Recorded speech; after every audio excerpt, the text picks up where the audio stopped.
गांव वालों, मुझ पर यह जुल्म ना करो। मैं एक सांप से शादी नहीं कर सकती।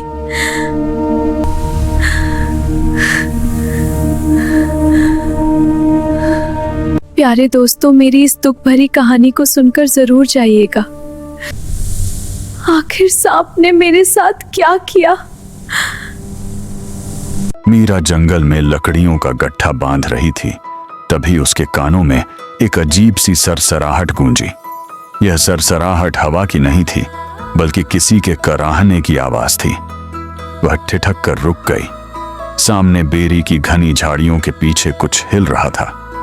मीरा डर जाती है, लेकिन फिर भी हिम्मत करती है और झाड़ियों की तरफ बढ़ रही होती है। मीरा जैसे ही झाड़ियों को हटाती है, डर से पीछे हट जाती है और जोर से चिल्लाती है। मीरा झाड़ियों में कुछ ऐसा देख लेती है जो उसने सपने में भी नहीं सोचा था। एक बहुत ही ज्यादा बड़ा काला नाग, जिसकी लंबाई देखकर इंसान का कलेजा मुंह को आ जाए, वहां तड़प रहा था। उसके जिस्म पर किसी शिकारी चील के पंजों के गहरे जख्म थे। उन जख्मों पर खून निकल रहा था। वो विशाल सांप दर्द से कराह रहा था। आम लड़की होती तो शायद वहीं बेहोश हो जाती या उल्टे पांव भाग निकलती, लेकिन मीरा ने उस सांप की आंखों में देखा। वहां डर नहीं थी, बल्कि एक ऐसी दर्द और अपने की पुकार थी जो इंसानी रूह को झंझोड़ दे।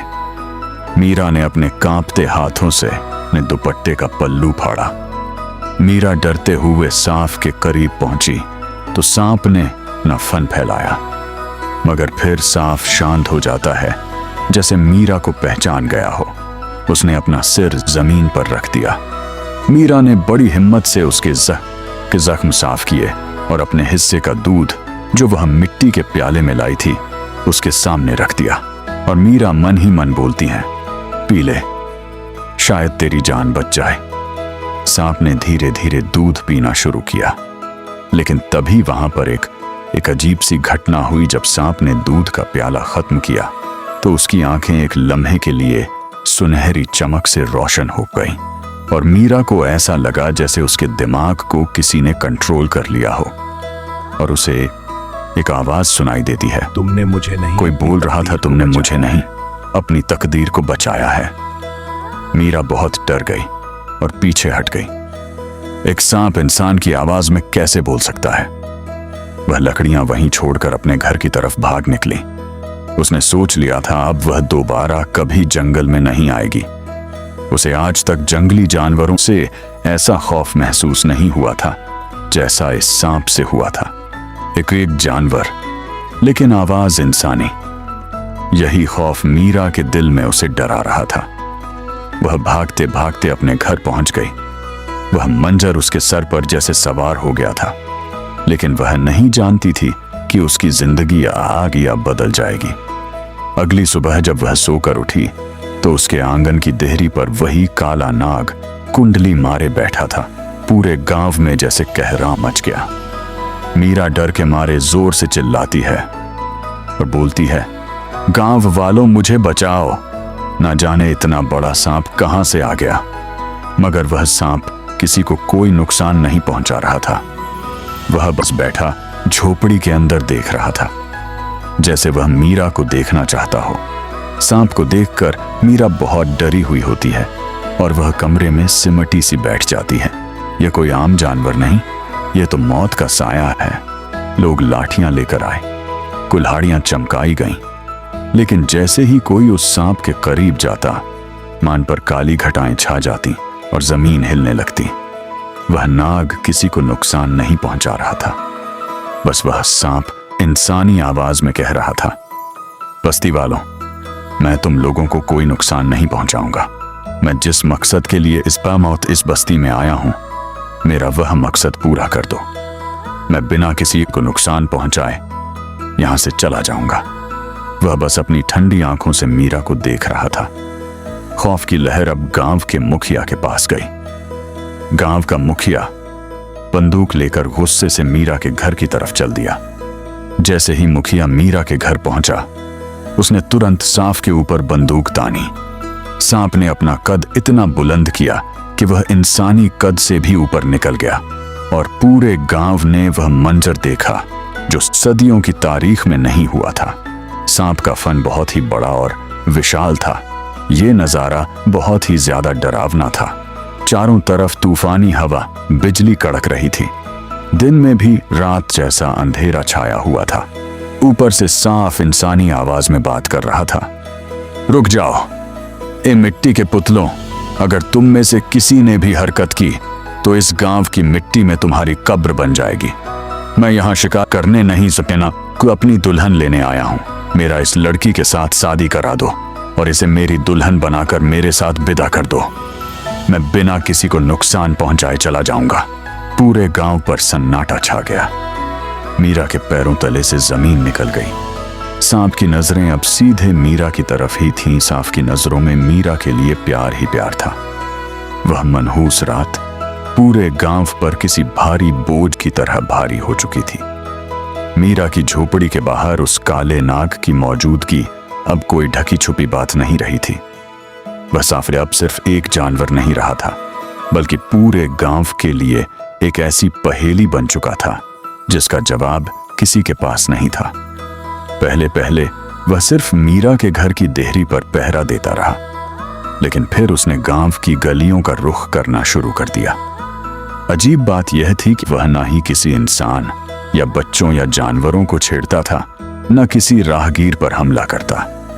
वह बस खामोशी से रेंगता हुआ वहां पहुंच जाता जहां मीरा मौजूद होती। अगर मीरा कुएं से पानी भरने जाती तो वह साफ पास के पीपल के शाखा पर से लटक कर उसे देखता रहता। अगर वह खेतों में होती तो वह झाड़ियों में छुपकर उसका पीछा करता। गांव की औरतों ने कुएं पर जाना छोड़ दिया, बच्चों को घरों में कैद कर दिया गया और मर्दों ने अपनी लाठियां और बंदूकें निकाल ली। गांव वाले बोलते हैं, यह मनहूस लड़की हमारे बच्चों को मरवाएगी। न जाने इस लड़की ने कौन सा गुनाह किया होगा जो ये मुसीबत हमारे गांव पर आ पड़ी है। यह साफ नहीं, बल्कि चलता फिरता मौत है जो हमारे गांव पे आ पड़ी है। आखिरकार गांव वालों ने फैसला किया कि आज मीरा का किस्सा खत्म ही करना होगा। रात का समय था। पूरे गांव के मर्द मशालें थामे झोपड़ी की तरफ बढ़ रहे थे। मशालों की नारंगी रोशनी में उनके चेहरे भयानक लग रहे थे। मीरा अपनी झोपड़ी के अंदर सो रही थी। उसे बाहर से लोगों के चिल्लाने की आवाजें आ रही थीं। बाहर निकालो इस बला को, आज हम इसे जलाकर राख कर देंगे। मीरा बहुत डर जाती है और उठकर बैठ जाती है। तभी गांव के दो लोग मीरा को पकड़कर बाहर लाते हैं। पूरा गांव मीरा को बहुत ही ताने सुना रहा था। मीरा बहुत ही ज्यादा रो रही होती है। तभी वह काला नाग अंधेरे से निकलकर सामने आ गया। उसका साइज देखकर लोगों के कदम वहीं जम गए। वह इतना बड़ा था कि उसका फन मशालों की रोशनी में किसी स्याह ढाल की तरह चमक रहा था। गांव का मुखिया हिम्मत करके साफ के ऊपर बंदूक तान देता है और बोलता है, आज तेरा आखिरी दिन है। अभी वह ट्रिगर दबाने ही वाला था कि अचानक एक ऐसी गरजदार और डरावनी आवाज फिजा में गूंजी कि लोगों के हाथों से मशालें गिरने लगी। यह आवाज किसी इंसान के गले से नहीं, बल्कि उस नाग के फैले हुए फन से आ रही थी। आवाज में ऐसी खौफ थी कि पूरा गांव डर गया और साफ बोलता है, रुक जाओ नादान इंसानों, मेरी मौत तुम्हारे हाथों में नहीं, बल्कि तुम्हारी बर्बादी तुम्हारे हाथों में जरूर है। लोगों की आंखें फटी की फटी रह गईं। इतना बड़ा साफ और इंसानी आवाज में बात कर रहा है, यह तो कयामत की निशानी थी। मीरा डर कर फिर से घर की तरफ भागी और एक कोने में बैठकर रोने लगी। नाग ने अपना सिर ऊपर किया और पूरे गांव को देखते हुए बोला, तुम सब खौफ में जी रहे हो, तुम्हारे बच्चे डरे हुए हैं। तो सुनो, मैं इस गांव को खून से नहला सकता हूं, मैं तुम्हारी फसलें राख कर सकता हूं और तुम्हारी नस्लों को इस गांव में दफन कर सकता हूं, लेकिन मुझे तबाही नहीं चाहिए। सांप की आवाज में एक अजीब सी तड़प उभर आई। फिर वह साफ मीरा की तरफ देखते हुए बोला, अगर तुम अपनी और अपने बच्चों की जान बचाना चाहते हो और अगर चाहते हो कि इस गांव पर कभी कोई आंच ना आए, तो इस लड़की मीरा की शादी मुझसे कर दो, इसे मेरे हवाले कर दो और मैं वादा करता हूं कि यह गांव हमेशा के लिए मेरी पनाह में आ जाएगा। वरना याद रखो, सूरज निकलते ही यहां सिर्फ और सिर्फ मातम होगा। यह सुनते ही गांव में सन्नाटा छा गया। गांव का मुखिया, जो अभी तक बहादुरी दिखा रहा था, अब उसके माथे पर पसीना था। लेकिन कहानी यहीं खत्म नहीं होती है, क्योंकि जिस रात मीरा की शादी उस काले नाग से हुई, उसके बाद जंगल में उस काले नाग ने मीरा के साथ जो किया, उसे देखकर खुद मीरा की चीख निकल गई। वो नाग आखिर था कौन, और शादी के बाद वह मीरा को कहां ले गया? सच जानकर पूरा गांव कांप उठेगा। इस कहानी का असली राज पार्ट 2 में है, लिंक डिस्क्रिप्शन में है।